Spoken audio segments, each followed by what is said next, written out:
આપણે જે આ બંગાળની ખાડીમાં લો પ્રેશર છે, અત્યારે જે ગુજરાતનો નકશો સેટેલાઇટ પિક્ચરમાં કોરો બતાવો છે, એટલે ગુજરાતમાં અત્યારે ક્યાંય વરસાદ છે નહીં. અને જે લોકો જે પોરબંદર છે, ઓખા છે, ભુજ છે, મોરબી છે, ત્યાં જરા પણ વરસાદ થયો નથી, કોરી વાવણી છે. તો એના માટે આપણે આ વિડીયો બનાવી રહ્યા છીએ કે ભાઈ જો તમારી માટે એક નવી સિસ્ટમ બની રહી છે. ધીરે ધીરે જો આ બંગાળની ખાડીમાં લો પ્રેશર છે ધીરે ધીરે બનશે અને જે કઈ દિશામાં આવી રહી છે જુઓ તમે.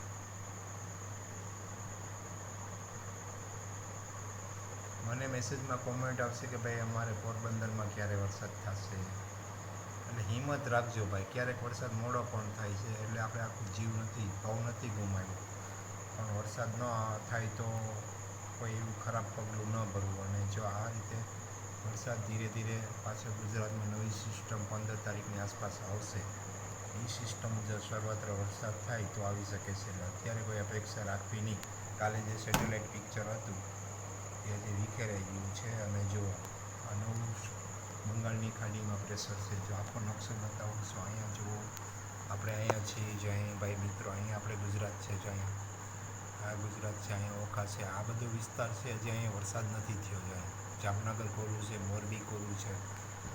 તો એના માટે આપણે ઉપરવાળા પાસે કંઈક દુઆ માગીએ કે ભાઈ આ બધા અહીંયા વરસાદ આવે. તો આ નવી સિસ્ટમ, નવી બંગાળમાં ખાડીની જે લો પ્રેશર થશે એ નવો વરસાદ આવે તેવી અપેક્ષા રાખવાની રહેશે. એટલે કોઈ હિંમત નહીં હારવી અને કોઈ ખોટું પગલું ન ભરવું. વરસાદ છે એ ઉપરવાળાના હાથમાં છે, એટલે કિસ્મત સમજીને જે હોય સ્વીકારવું અને કોઈ ચિંતા કરવી નહીં. જ્યાં વરસાદ થઈ ગયો છે ત્યાં વરાપ નીકળી છે, એના માટે સારા સમાચાર છે, પણ જે વરસાદ નથી થયો એના માટે દુઃખદ સમાચાર છે. પાછી ડેઇલી વિડીયો મૂકતો રહીશ. 15 તારીખની આસપાસ વરસાદ થવાની જે વિડીયો આવશે તે તમે જોતા રહેજો. મારી યુટ્યુબમાં ચેનલ છે સિરાજ જમાલ વરસાડિયા, એને સબસ્ક્રાઈબ કરજો. મને મદદ કરો, હું આ રીતે વેધરની સાચી માહિતી તમને આપતો રહીશ. તમે જોતા રહો.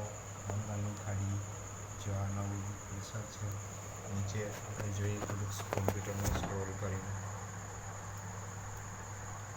નીચે ક્યાંય એવું બધું પ્રેશર છે નહીં. જો નીચે અરબી સમુદ્રમાં ખાલી છે, એટલે જોતા રહેજો અને મારો વિડીયો લાઈક, કમેન્ટ, શેર કરતા આવજો મિત્રો.